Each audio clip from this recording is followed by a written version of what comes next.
don't really know much about, but different phases of electricity. So we've got the mic is working, this is working, but for whatever reason, those aren't working. Fortunately, the air conditioners in the back are working.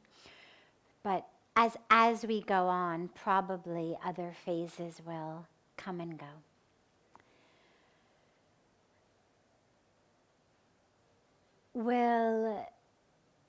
We'll begin, as always, with a question that's come in advance, and then I'll open it up to any questions that anyone here may have. In Hinduism, there is God, the divine, and there are Brahma, Vishnu, and Shiva. Are they one and the same with God, the divine? If they aren't, why do we recite mantras and kirtans using the name of them?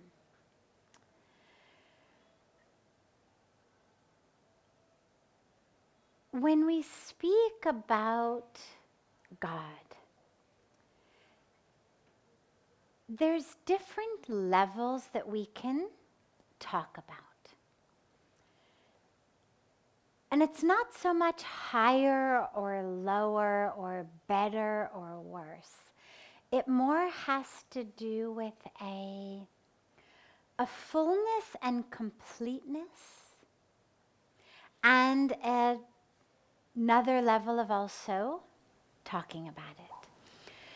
These days, when we watch something on TV, or we listen to something on the radio, or we listen to music on our phone or our iPod, it's all digital.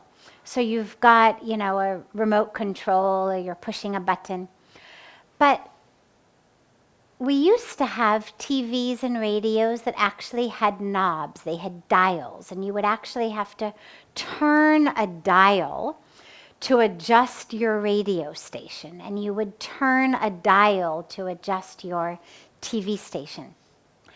And this is the best way that I've heard these different levels described, is you can be on one channel, and on that one channel, what we know, and that channel we'll call the highest, deepest level of truth. On that level, there is nothing but God. Nothing but God.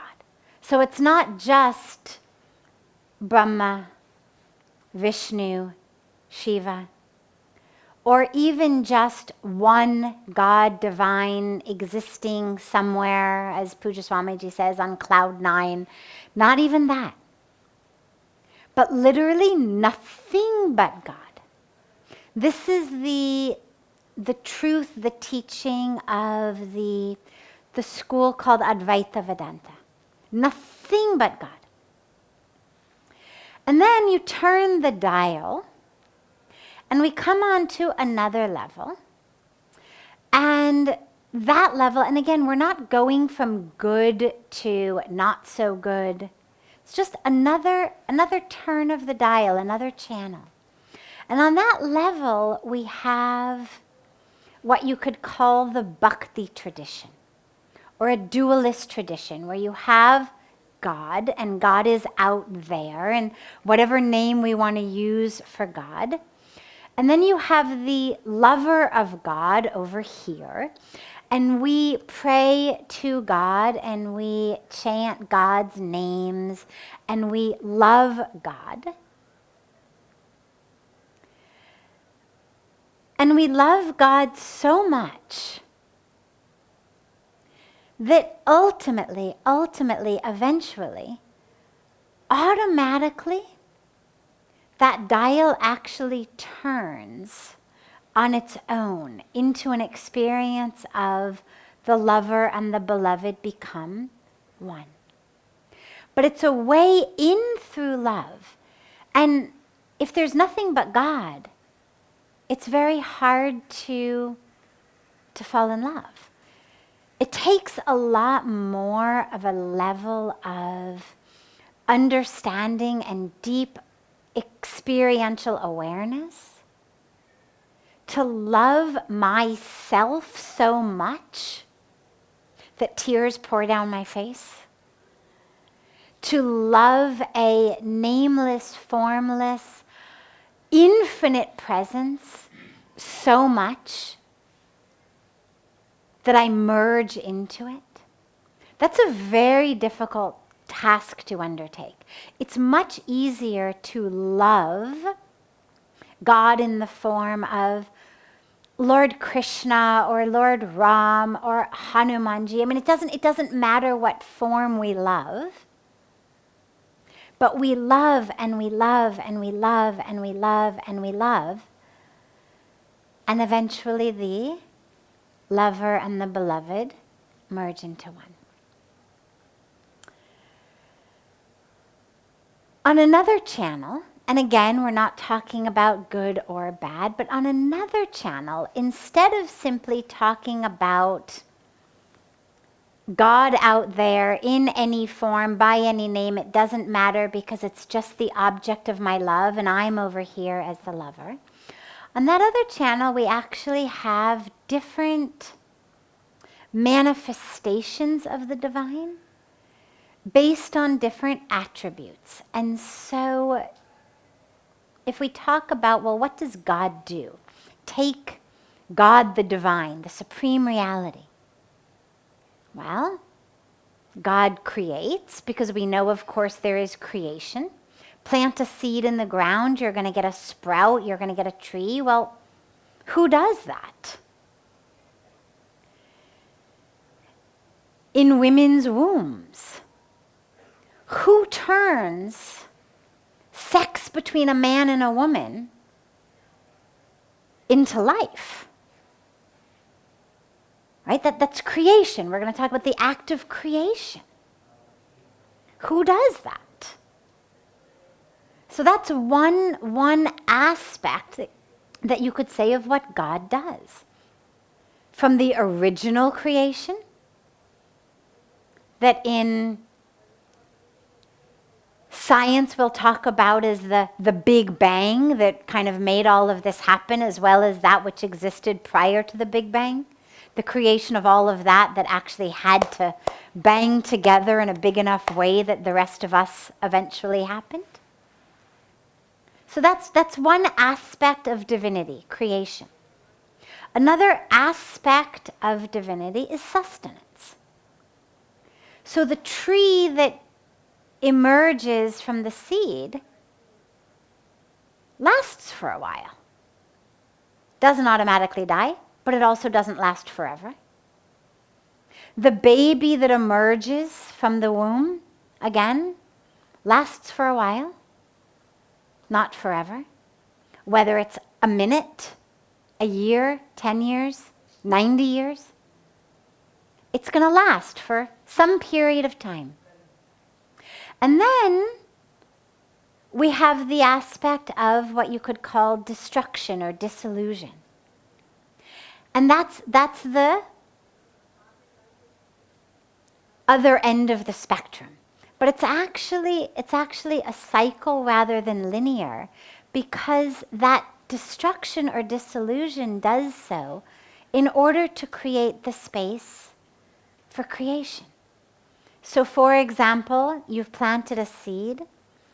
The creative aspect of the divine has made that seed burst open and sprout, and then it grows and it becomes a tree. And that tree gives us green leaves. And then the summer becomes autumn. It starts to get cold.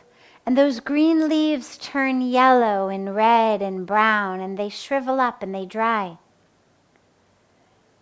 And we'll call that the dissolution phase, after they were sustained as green leaves for a while. And in that phase of destruction, they fall to the earth. Well, in parts of the world where it snows, the snow comes down. In parts where it doesn't snow, it doesn't. But either case, those leaves, that death, the dead leaves, the dried leaves, actually disintegrate and they become the fertile ground in which the next seed that you plant becomes life. And so these aspects of Brahma as the creator,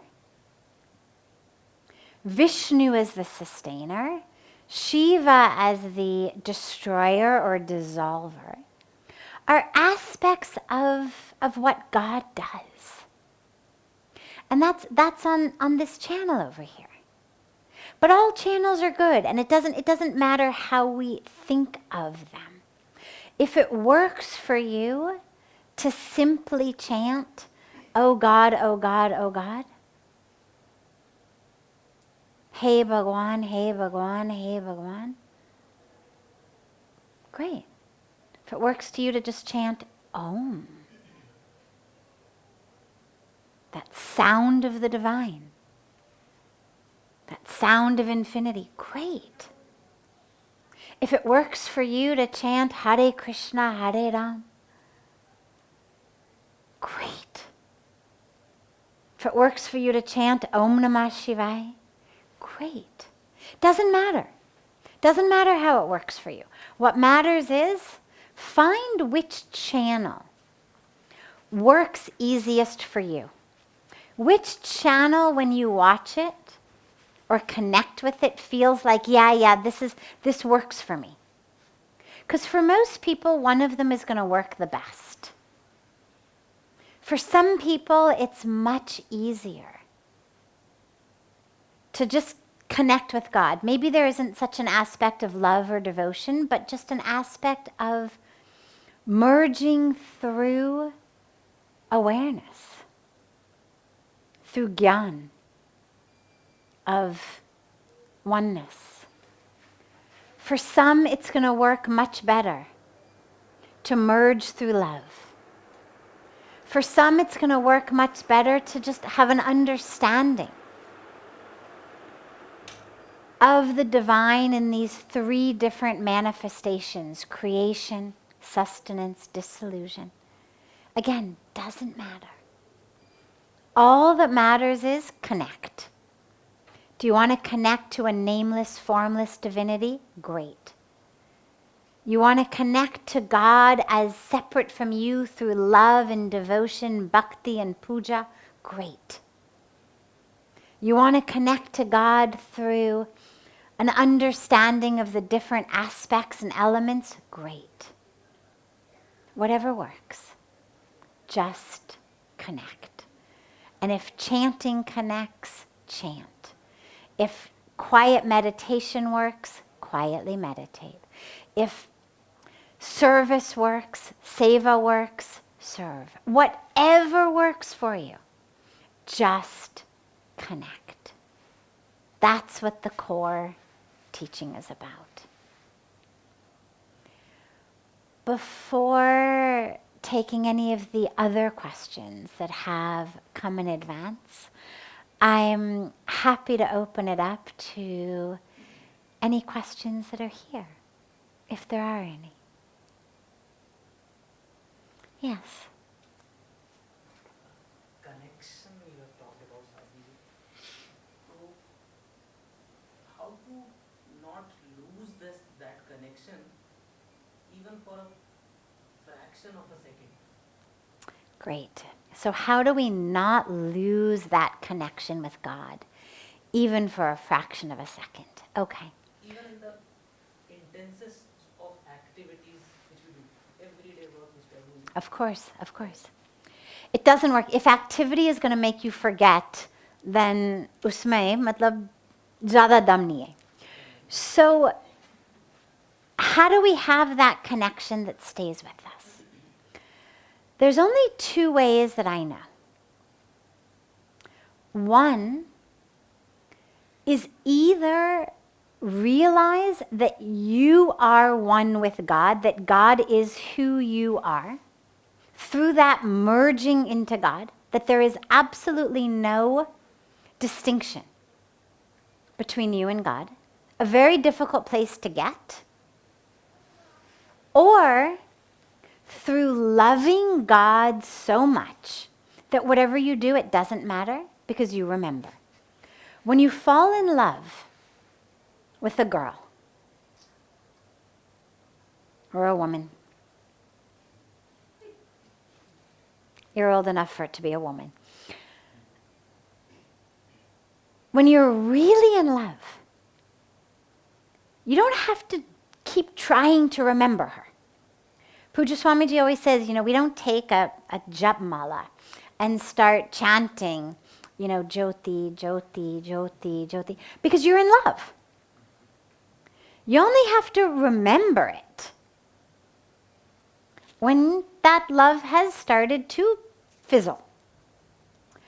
So the only way to remember God all the time is either through being God so much that in the same way that you don't forget your own name, doesn't matter how intense your activity is.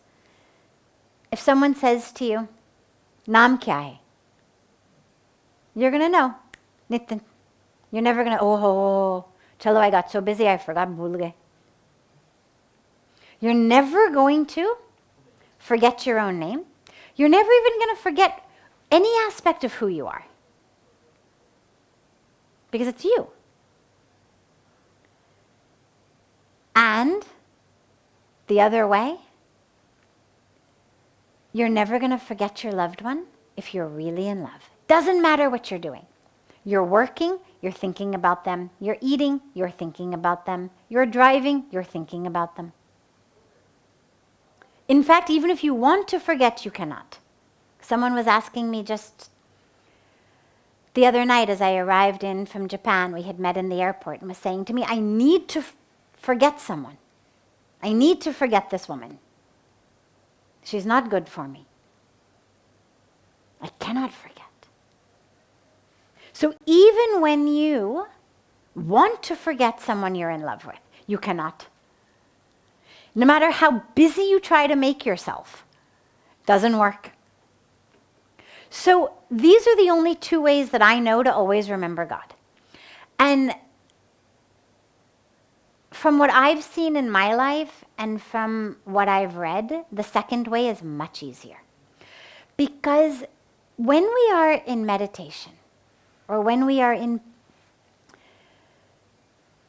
some moment in which we are still and connected, we may be able, with the grace of God, to touch that experience of being God, of there being literally no separation between me and God, of literally feeling that divine within the self. But in order to do that, you have to stay so consciously present. And the problem with getting busy is we get busy in things we have to do. And if I'm busy in doing, it becomes very, very difficult to maintain that. And even if I stop doing, it still becomes very difficult to maintain that. You sit here, you say, okay, Chalo, I'm not going to do anything. But the mind goes. Mind wanders. Mind goes. So the first way is very difficult. But it's important to at least acknowledge that it is the way, because it's the way that ultimately, eventually, ideally, when we attain full enlightenment, moksha, that you have that experience of being so one with God, the drop merges back into the ocean, that's it. But until then, love God. Love God so much कि जप माला भी जरूरी नहीं है. You're already chanting God's name all the time. And the thing here is also, you don't have to choose one or the other. If at moments you're able to touch that experience of being one with God, hold that. Experience that. But then if you know, acha, when I stand up and I go to deal with my family or I go to work, I lose it. Well, then in that time, love God. Have two ways. Use them both. And if you've never had the first experience, don't worry. Just keep loving God, because in love what happens is eventually 1 + 1 becomes 1. This is why when people get married, Puja Swamiji always says, in math, 1 + 1 is 2. But in love, 1 + 1 is 1. It's not half plus half. It's 1 + 1 becomes 1. So you literally, eventually, through that love, merge into oneness. So when you love God, whether I love God as Krishna or Ram or Shankar Bhagwan or Hanumanji, it doesn't matter. Or I love God in the form of the Divine Mother, Ma Lakshmi, Ma Durga, Ganga, doesn't matter. Or I love God in the form of my Guru. I love God in the form of my grandmother. I love God in the form of the tree in my backyard. Doesn't matter. They're all God. Just love. And love, and love, and love, until eventually you will have a moment, and I promise it will come. You will have a moment in which you are sitting in prayer, you're sitting in japa, you're chanting, and suddenly there's no you, and there's no beloved, and there is nothing but love. It's just love. You're gone.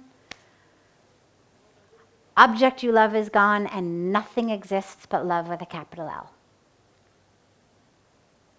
So eventually that will also happen. But being in love is beautiful. And it's a beautiful thing to keep you occupied all day long. So just keep loving God so much that you never forget God. Yes.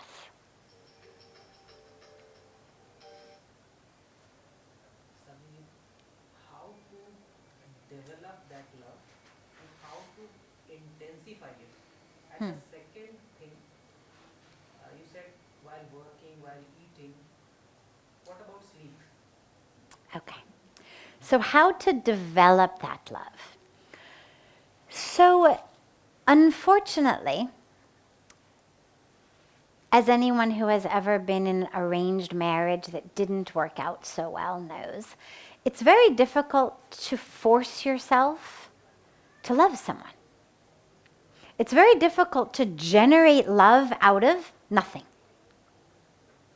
In an ideal situation in an arranged marriage, okay, you may not love each other at the beginning, but as you get to know each other, eventually love blossoms and you fall in love, and it's wonderful. But sometimes there are situations where it doesn't happen. And what you know is you cannot actually force love. As anyone who has ever loved someone that they are just dying for them to love them back, why can I not get this person to love me? Knows you cannot force love. So this brings us into a dilemma then. If the answer is to love God, how do I develop that love? Well, fortunately, if you love anything, you can love God, because God is everything.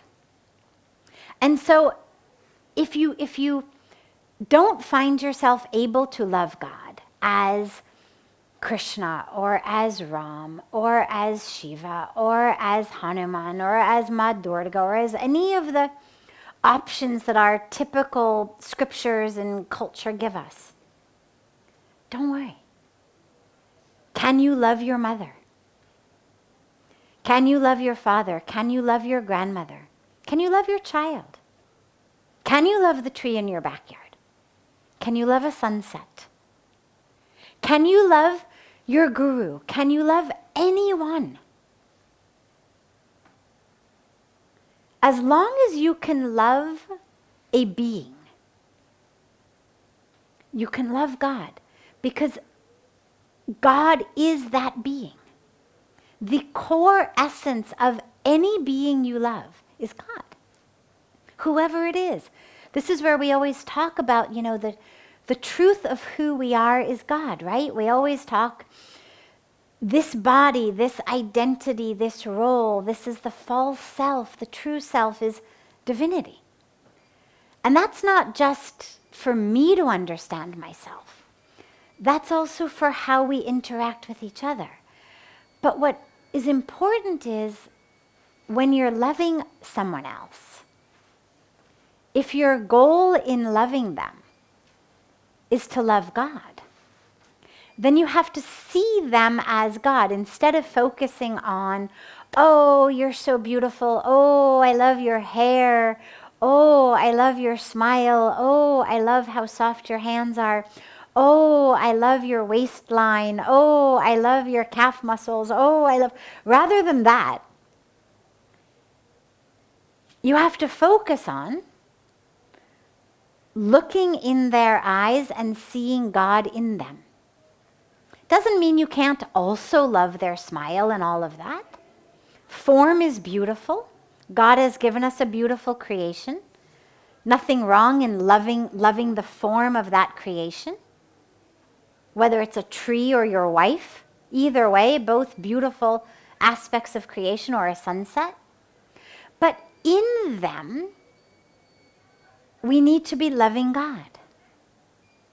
And so when you are with the beloved, whoever it may be, rather than focusing on, oh, I love you, Mom, you made me cookies. Oh, I love you, such a great meal that was, oh, I was so hungry, I came home, and you always know what I love. Rather than that, can you really see and connect with the divine through Mom, through Dad, through Grandma, through the eyes of your child, through that tree? So if you find it difficult to love God, choose anyone. And focus on loving God through them. Choose anyone you can love. And love God through them. And then how to enhance it. Well, instead of just loving God in one, start loving God in two. So I began with Mom, that was easy. Moved on to Dad, that was also easy. How many different beings can I love God in? And the more that I can do that in, then it becomes, can I love God in my neighbor? Can I love God in the checkout guy at the grocery store? Can I love God in my really annoying colleague at work? Can I love God in the guy that just cut me off on the freeway? That challenge is what enables you to enhance that, because remember, God is in all. And so anyone in whom I cannot see God is a deficiency in my vision. And so begin with something easy. Begin with loving God where the love comes naturally. Expand it and enhance it through ways that it comes naturally. Love God in Krishna? Great. Can you also love God in Ram? Expand it, expand it. Paramhans Ramakrishna decided he was going to try to see whether he could love God in all the different religions. Could he experience the same oneness with God that he had with Ma Kali? Could he experience it through Jesus Christ? Could he experience it through Allah? And he actually went and started praying and worshiping in all of the different religions and had that same experience in all of them. So that's what you would call the ultimate of the expanded experience of loving God. Can you literally love God in every form? He would bow down to prostitutes with tears pouring down his eyes because he was seeing the Divine Mother in them. So that's if you want to hold out a really high, beautiful bar of where we could theoretically reach That's it. But start slowly. Start with those where it comes easy. And then just expand and expand and expand and expand. And I'll tell you something. If you love God that much in the daytime, it's going to stay with you in the night. We don't become a different person in the night. It's just that our subconscious mind opens. And this is where that which we dream about is so interesting to look at psychologically, because it gives us really a very good insight into things that we're working out, places we're stuck. Some of it is just nonsense. Some of it is literally just the brain filtering through things and holding on to some and letting go of others. But we're not a different person.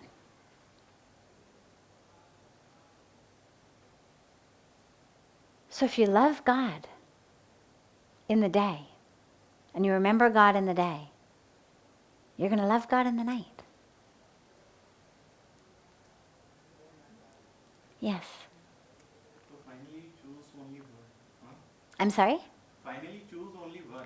Finally, they all become one. I wouldn't say finally choose. In Hindi, एक साधे सब साधे एक ना.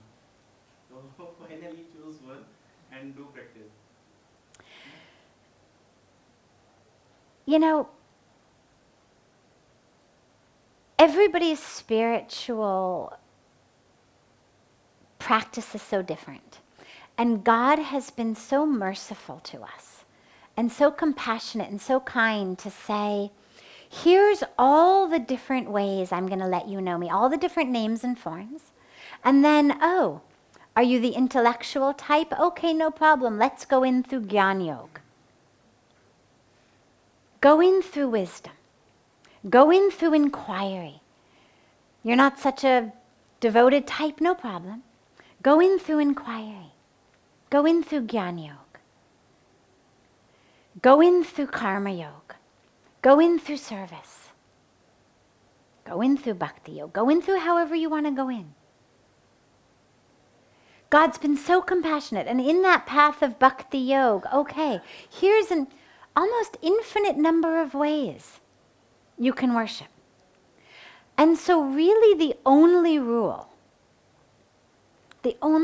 is connect. Yes, of course, it's easier to connect with one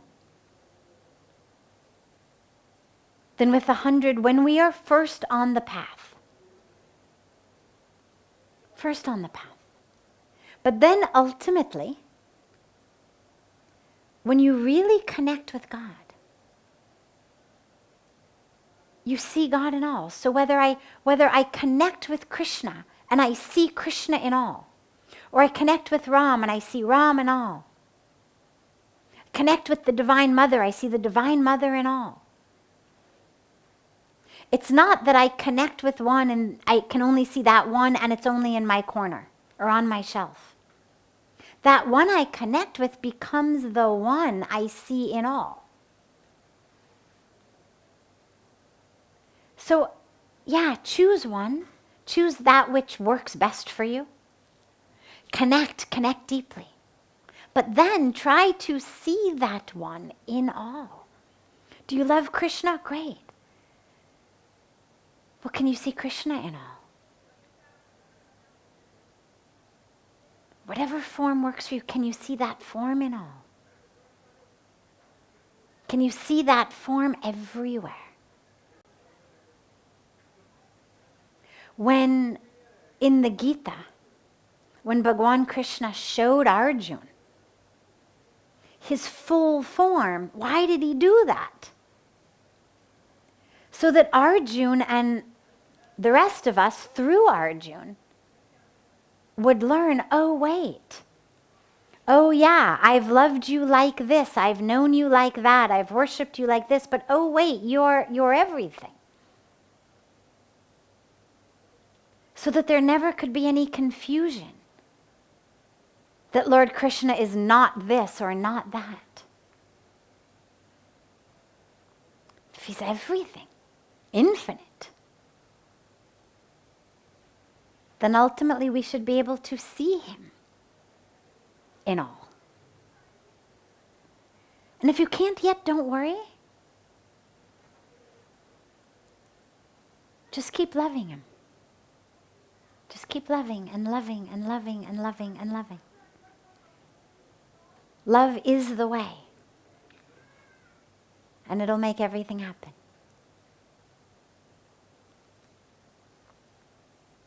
Wonderful. Have a beautiful rest of your evening.